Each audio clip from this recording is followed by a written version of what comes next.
Salut, ici Maps! Aujourd'hui, je vous parle de 30 livres bleus et bleus que j'ai lus. Donc, des livres québécois avec la couverture bleue. Et je vous en présente 30. On a établi le niveau intellectuel de cette vidéo. Parfait! J'ai décidé de faire cette vidéo-là dans le cadre de Mets du bleu sur ta palle.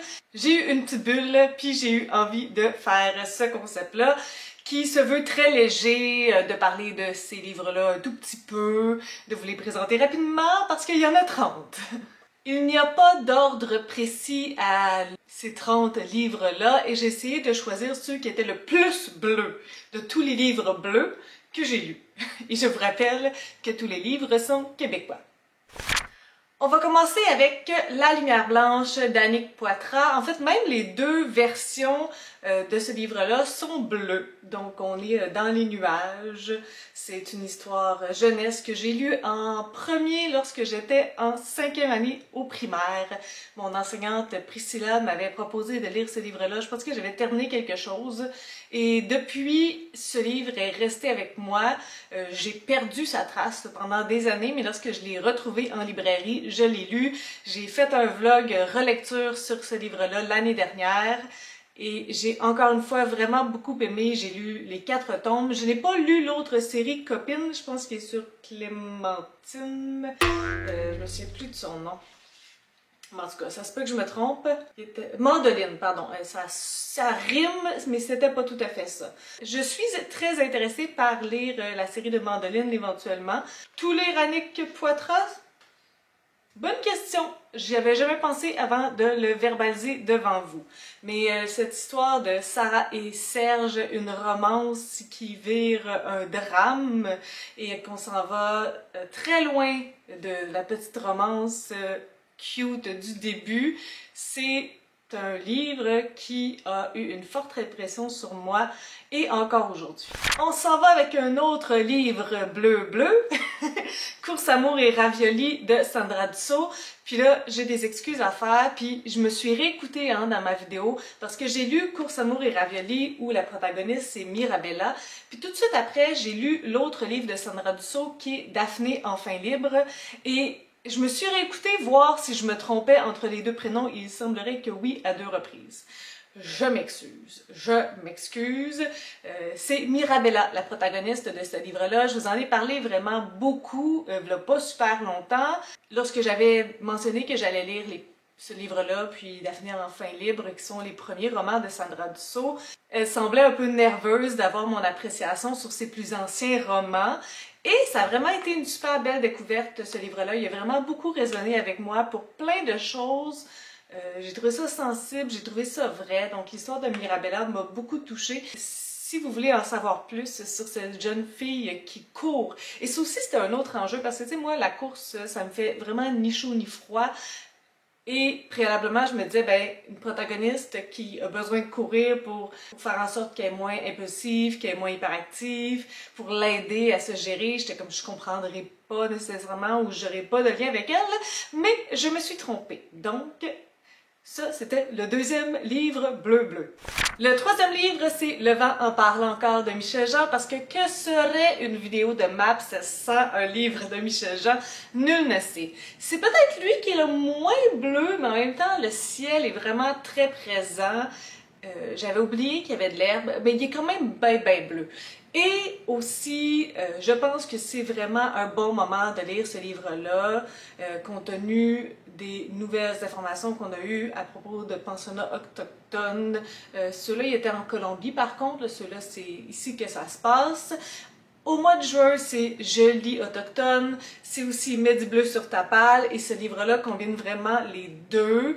En plus d'aborder un sujet difficile mais nécessaire, c'est un livre qui fonctionne très bien pour nous faire comprendre la réalité de personnes inoues, ce qu'ils ont vécu, pourquoi ils ont certains comportements aujourd'hui. Le vent en parle encore est une lecture pour moi qui a été très forte et qui l'est encore aujourd'hui. Ça m'a frappé droit au cœur. On s'en va dans un tout autre genre avec la curieuse histoire d'un chat moribond de Marie-Renée Lavoie. J'ai regardé sur mon application parce que on dirait que c'est comme bleu-vert et effectivement, mon application de couleur me dit que c'est turquoise. Donc, le petit chat moribond, c'est un petit chat qui meurt tout le temps. J'ai eu la chance d'être invitée, non, je me suis invitée dans une genre de conférence causerie avec Marie-Renée Lavoie et j'ai posé la question de l'inspiration à propos du petit chat moribond et elle m'a dit que c'était une histoire qui lui était arrivée pour vrai.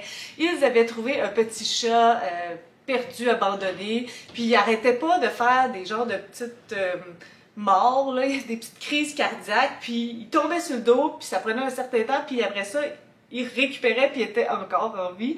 Donc, c'est inspiré d'une histoire vraie, j'étais sans connaissance.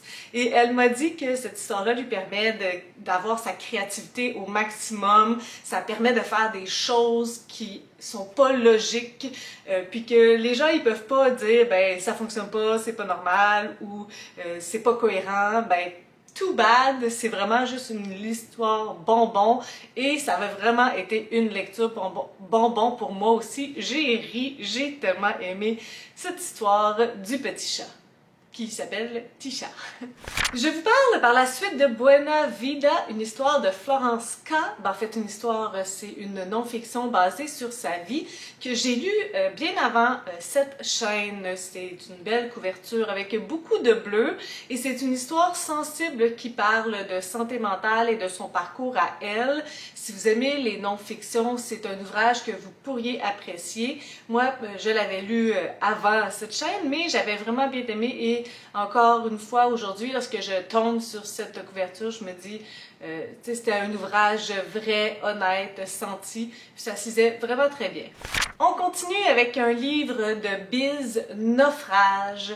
Ce livre-là aussi, je l'ai lu au tout début de ma chaîne. Il y a une critique que vous pouvez regarder à vos risques et périls. Et c'est un livre qui m'a vraiment beaucoup touchée et je suis un peu la seule à avoir vécu ça. De tous les avis que j'entends, c'est rarement aussi positif et poignant que mon expérience personnelle avec ce livre-là. Et ce que j'ai trouvé bouleversant, c'est que c'est l'histoire d'une famille que tout va bien, il y a comme pas de raison que quelque chose aille mal, oui, il y a leur petit pépin, mais il suffit d'une petite chose, d'une petite bourrasque et ça s'écroule complètement. Et il y a les ravages de la vie, puis il y a le fait aussi que comme un petit malheur apporte un autre malheur et qu'à un moment donné, ça fait juste s'écrouler. Et en plus de tout ça, lorsqu'on est au fond du baril, ben, il y a en plus les médias sociaux qui s'en mêlent et l'opinion des gens, au lieu de leur empathie, au lieu de leur désir d'aider, c'est le jugement mal, sale, dur de tous ceux qui ont aucune idée de la vie de ce protagoniste-là. Et c'est pourquoi ce livre-là m'a vraiment fait mal, parce que je pouvais croire à une situation pareille, je pouvais croire qu'un tel petit événement bascule la vie complète d'une famille et je trouvais ça tellement réaliste, j'ai tellement embarqué dans cette déchéance que je peux pas l'oublier. 7e livre bleu. Celui-là, c'est pas le premier tome de la trilogie La Bête de David Goudreau. En fait, c'est le dernier, donc la fin de la trilogie. Moi, j'ai beaucoup aimé cette série de David Goudreau, des personnages non fiables, des personnages imparfaits, toute la plume, tous les jeux de mots. C'était vraiment à mon niveau, c'était vraiment des choses qui me parlaient beaucoup, des thématiques qui me touchaient. Et ce 3e tome-là, c'est peut-être pas mon préféré, mais je trouve qu'il boucle très bien la boucle. On part avec le fait que le protagoniste cherche sa mère et à la fin, ben, qui sait s'il va la trouver, mais en tout cas, on va avoir des réponses et ça finit dans une explosion pas possible. Donc, abattre la bête, c'est une finale qui mérite d'être une finale. C'est une très bonne finale. On continue avec Moi Moi aussi j'aime les hommes de Simon Boulris et Alain Labonté. C'est un ouvrage de non-fiction, c'est une conversation entre les deux hommes sur leur vie actuelle, mais aussi sur certains moments de leur enfance, leurs souvenirs qui ont eu un impact positif ou négatif en lien avec l'homosexualité. C'est un livre que j'avais beaucoup aimé, qui se lisait vraiment très facilement. Puis je l'ai lu aussi au début de ma chaîne, donc si ça vous intéresse, vous pouvez aller voir la vidéo. Il y a aussi un livre similaire avec Moi aussi j'aime les femmes que je n'ai pas lu, mais si vous aimez l'un, possiblement que vous pourriez aimer l'autre aussi. Là, je veux juste vous dire que je vais sûrement être toute mélangée dans mes chiffres parce que je ne sais pas compter. Parfait! Je pense qu'on est rendu à 9 et j'y vais avec l'allégorie des truites arc-en-ciel de Marie-Christine Chartier. Cette autrice-là n'a plus besoin de présentation pour les fans du genre, pour les romances, pour les chick-lit. Lorsqu'on en lit un, on a envie de lire tout ce qu'elle écrit. Personnellement, je n'ai lu que l'allégorie des truites arc-en-ciel, je n'ai pas lu les deux autres. Il y en a un qui a un lien avec les loutres, puis l'autre...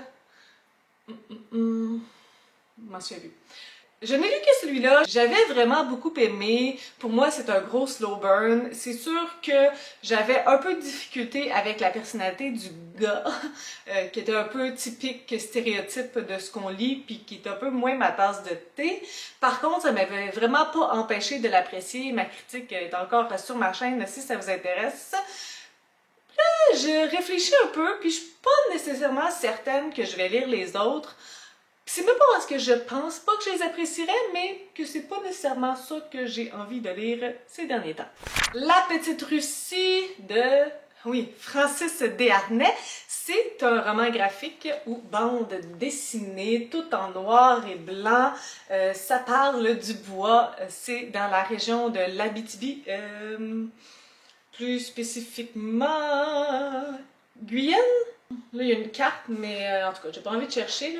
C'est une histoire que j'avais beaucoup aimée sur les premiers colons qui se sont installés dans la région, la construction de la ville, comment ils ont fait ensemble pour avoir des règles, le fonctionnement de la communauté, les hommes qui allaient couper du bois, qu'est-ce que les femmes faisaient pendant ce temps-là. Donc, il y a comme plein de réflexions aussi sur comment ça s'est passé dans le temps, les différentes étapes pour arriver à ce que c'est un petit peu plus aujourd'hui.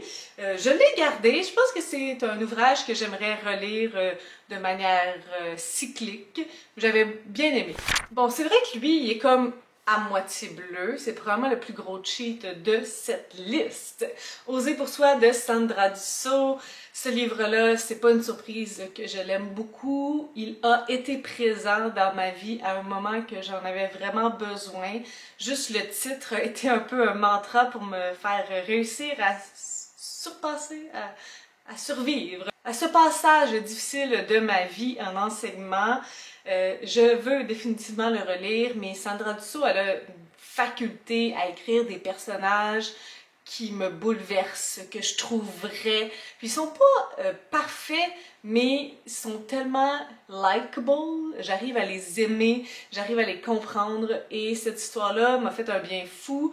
Autant l'histoire de Suki que de Cédric. Ils ont leur parcours tous les deux, puis je retrouvais des choses que j'aimais dans leurs deux parcours, donc Oser pour soi se passe d'une présentation sur ma chaîne. Je pense qu'on est rendu à 12. Allons-y avec Étienne Boulay, Le parcours d'un battant, écrit par Marc-André Chabot. C'est une non-fiction, une biographie écrite sur la vie d'Étienne Boulay. Et ça a été vraiment un grand choc, une grande surprise dans mon année 2021. Ça fait quelques années qu'il est dans ma bibliothèque, puis on dirait que je le priorisais pas. Puis c'est moi qui l'avais demandé, je l'ai reçu à Noël par ma belle-sœur. Puis j'aime la personnalité publique qu'est Étienne Boulay, je connais pas, non, pas grand-chose, je connais rien au football, mais j'aime beaucoup les biographies, puis j'aime apprendre l'histoire des gens parce que tout le monde a une histoire incroyable et a surmonté des choses vraiment pas faciles.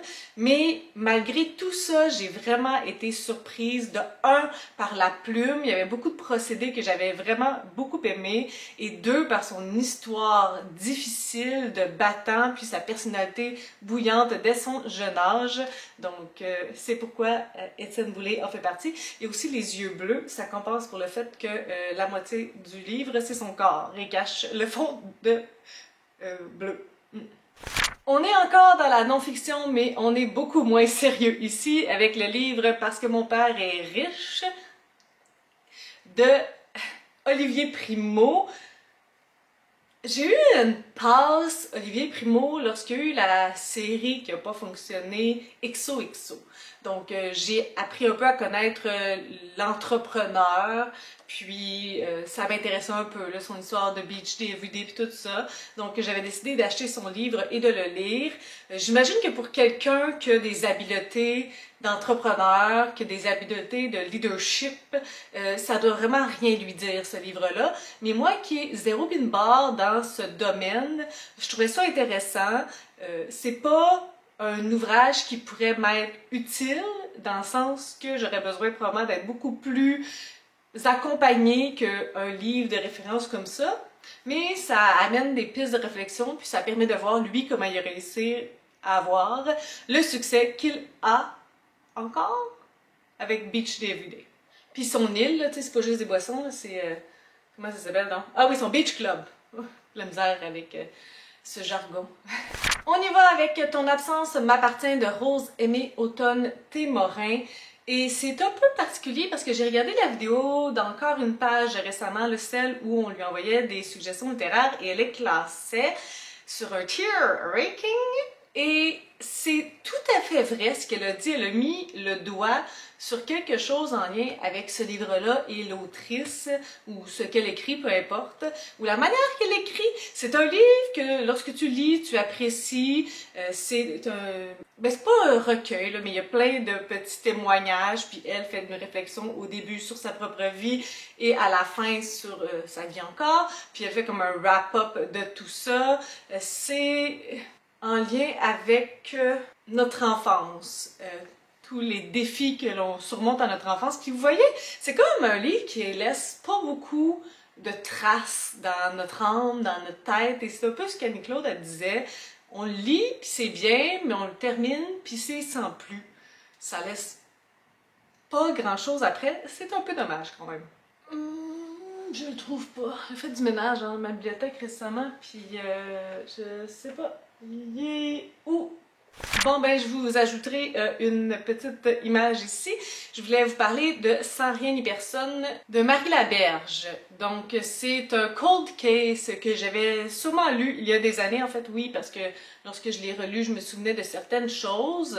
Je lis rarement des thrillers, des policiers, mais j'aime bien tout le processus de réflexion derrière ça, puis assembler des preuves, assembler des témoignages pour découvrir qu'est-ce qui s'est véritablement passé. C'est un cold case que j'avais bien aimé, qui avait un peu mal vieilli sur certaines réflexions, mais sinon, bon, ça allait quand même. Puis, ben, il y a définitivement une belle couverture bleue sur ce livre-là. Je vous parle du deuxième tome de la série Filles de Lune. Le deuxième tome, c'est La montagne aux sacrifiés, et cette série, elle est écrite par Elisabeth Tremblay.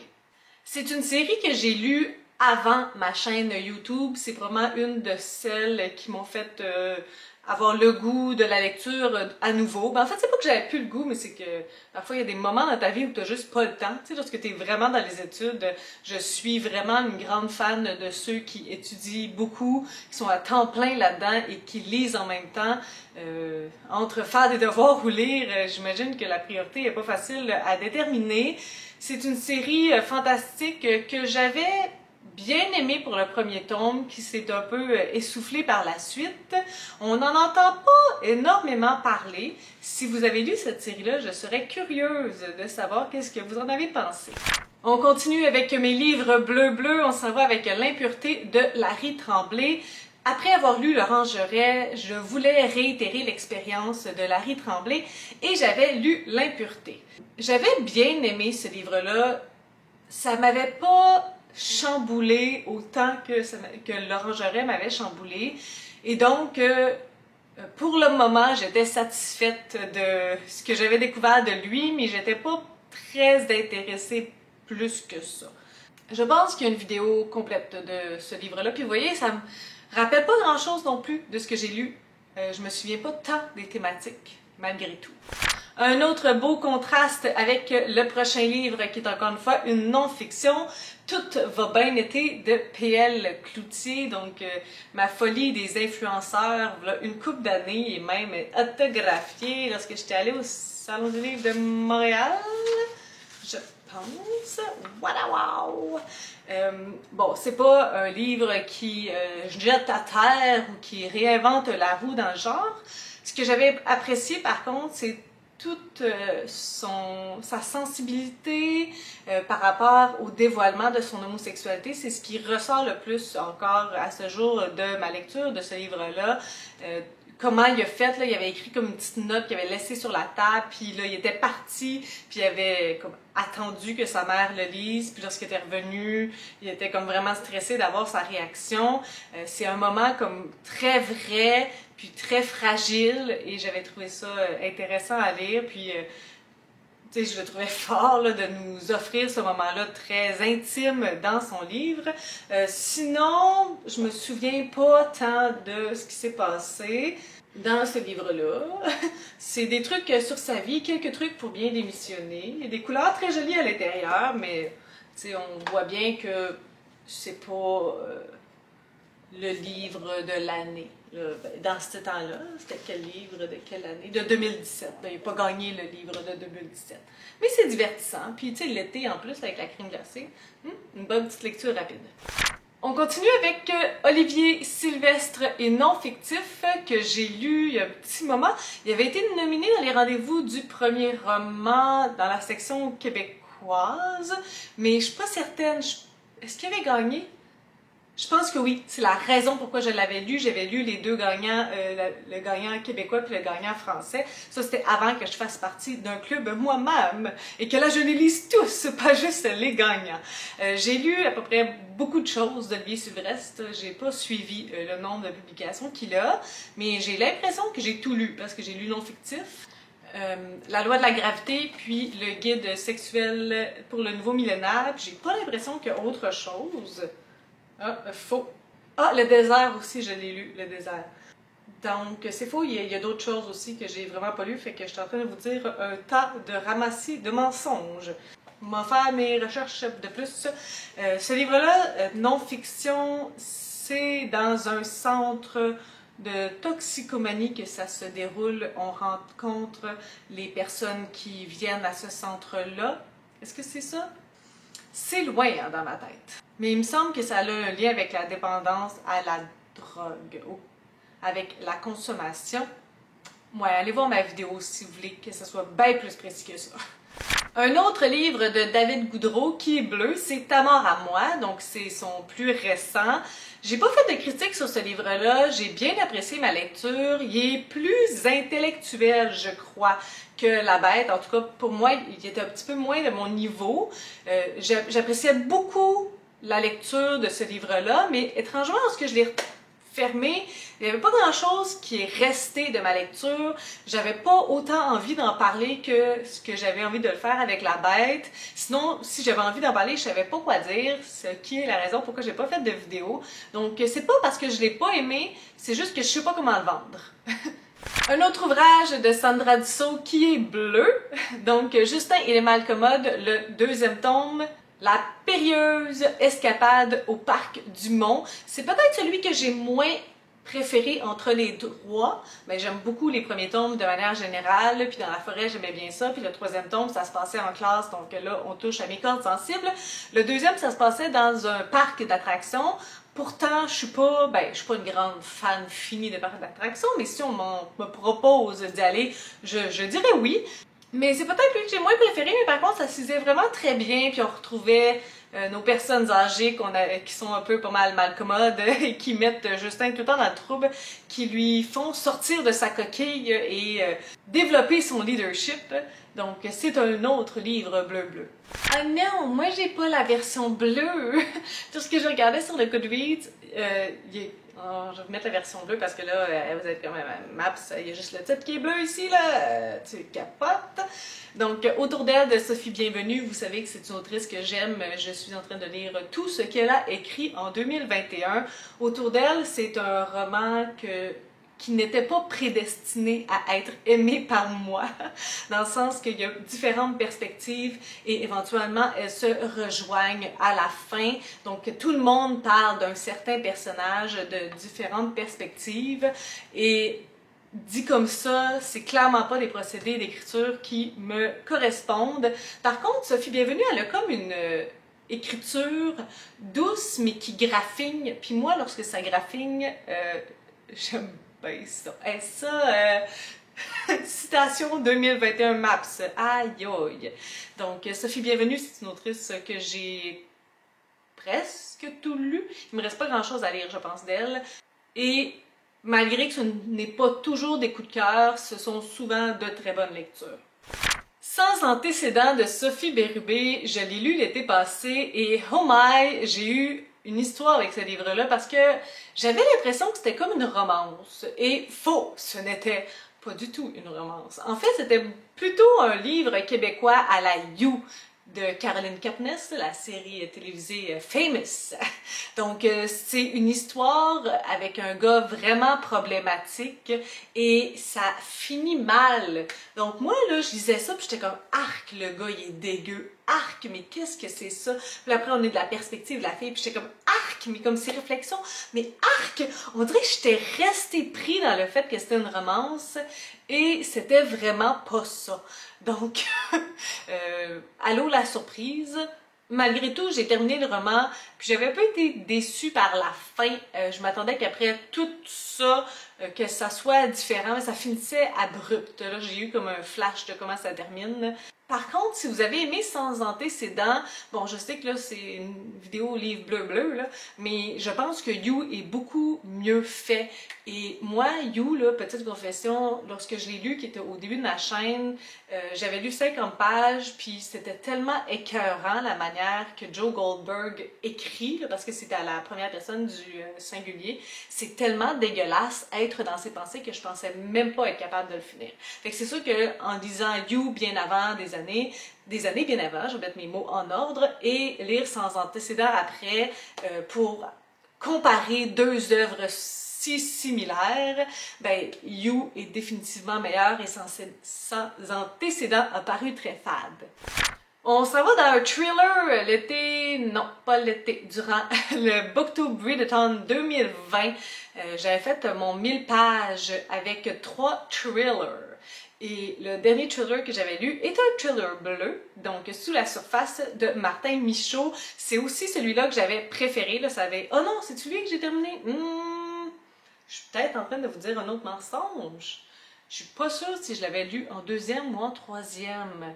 Je pense que finalement je l'avais lu en deuxième. C'est pas lui que j'avais préféré, malheureusement. Je l'avais mieux aimé que le premier, mais moins que le troisième. Oh boy! Mais c'est une histoire que j'avais somme toute appréciée, mais il y avait quand même quelque chose de très complexe à la fin.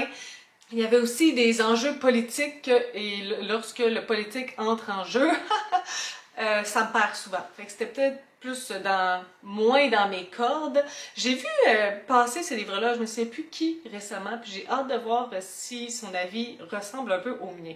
J'ai complètement arrêté de faire le décompte, j'ai aucune idée, on est rendu où, mais on s'en va avec Royal de Jean-Philippe Barry-Guerrard, qui, lui aussi, on en entend énormément parler de sa personne, de son nom, de ses écrits. Il y a d'ailleurs sorti quelque chose récemment, puis tout le monde est en train de le lire. J'étais comme, ben voyons donc, moi j'ai même pas le droit d'acheter en 2021. Mais j'ai vraiment pas tout lu de Jean-Philippe Barry-Guerrard. Puis je suis en train un peu de mijoter doucement, lentement, les autres auteurs que je vais mettre à l'honneur en 2022. Et ça pourrait être un bon candidat pour ça. Parce que j'ai vraiment envie de lire Manuel de la vie sauvage, qui est un autre livre de Jean-Philippe Barry-Guerrard. Et Royal n'avait pas nécessairement été un gros coup de cœur pour moi. J'étais un peu surprise du ton cynique, puis de la manière que c'était écrit. Je trouvais ça dur, et malgré que j'aime les ouvrages durs, je l'ai essayé en livre audio par la suite, parce que je voulais essayer les livres audio, puis je me suis dit, ben, je vais commencer par un livre que j'ai vraiment lu pour voir, pour comparer. Et je suis tombée sous le charme de cet auteur-là. en livre audio parce que c'est lui qui fait la narration, mais aussi j'étais tombée sous le charme de cet auteur-là avant ça, parce que dans le cadre du Salon du livre de l'Outaouais, il avait lu un extrait de son livre et il est tellement charismatique. Donc, je trippe un peu sur sa personne, puis j'espère que ça va se traduire dans les prochains livres que je vais lire. Peut-être aussi que Royal, c'était pas nécessairement ma tasse de thé là, au départ, tu sais, parce que d'un côté, ça parle des études en droit, puis moi, j'ai longtemps voulu faire du droit, jusqu'à temps que je me rende compte que c'est pas une histoire de justice et d'équité, c'est une histoire de manipulation, puis de celui qui a le plus d'argent, puis c'est pas tout le temps la personne qui est la coupable qui est coupable. On s'entend? En tout cas. Donc, notre système judiciaire qui est plein de failles, ça rentre là-dedans. Donc, je trouvais ça difficile de lire ça, entre autres, pour toutes ces raisons-là. Donc, peut-être que si je lis Manuel de la vie sauvage, ça va moins me graffiner à l'intérieur et que je vais l'enjoyer plus. Il y a un autre livre que j'ai lu de Marie-Renée Lavoie qui est bleu et c'est le deuxième tome de la série Zazie qui est une série pour adolescents. Je vous en ai pas parlé sur ma chaîne. Qu'est-ce que j'ai pensé de Zazie? C'est une bonne question. Je suis pas tombée in love avec la personnalité de Zazie. Si je compare un peu avec celle de Fanny, j'ai réussi à apprécier Fanny. Le premier tome au début est un peu difficile, mais j'ai pas outrepasser ça avec Zazie, et pourtant j'ai pas l'impression que c'était par manque d'essai. Il y a de l'humour, puis il y avait un certain contenu cyclique. Tu sais, le début, il se passait toujours un peu de la même façon, puis il y avait une histoire dégueulasse juste au début, dans chaque tome de Zazie. Mais pour une raison X, Y, Z, elle n'a pas tant résonné avec moi, donc c'est pour ça que je vous en ai pas parlé.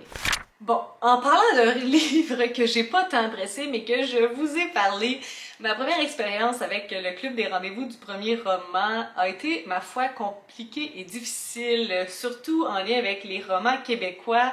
Je pense que c'était un des premiers que j'ai lu, Une affection rare de Catherine Lemieux. Et je sais pas ce qu'il y avait cette année-là dans les sélections des romans québécois parce que c'était plein de digressions, c'était plein de romans sans points, c'était plein de romans hyper descriptifs et hyper lents. Et my God, que c'est pas ma tasse de thé, donc ça n'a pas été facile, ça n'a pas été un succès. J'y avais mis une étoile, puis c'est parce que je pouvais pas en mettre 0, tu sais. J'avais bien de la misère à comprendre ce qui se passait, puis toutes les filles voulaient être bien différentes de la norme. C'était bien décousu, puis il y avait énormément de métaphores, fait que ça n'avait pas été un grand succès. Hey, non mais ça va faire le ménage de ma bibliothèque, là, lorsque je trouve plus rien après? Le prochain livre, c'est Poussière sur la ville d'André Langevin. C'est un livre que j'ai lu au Cégep, français 2, si je me trompe pas.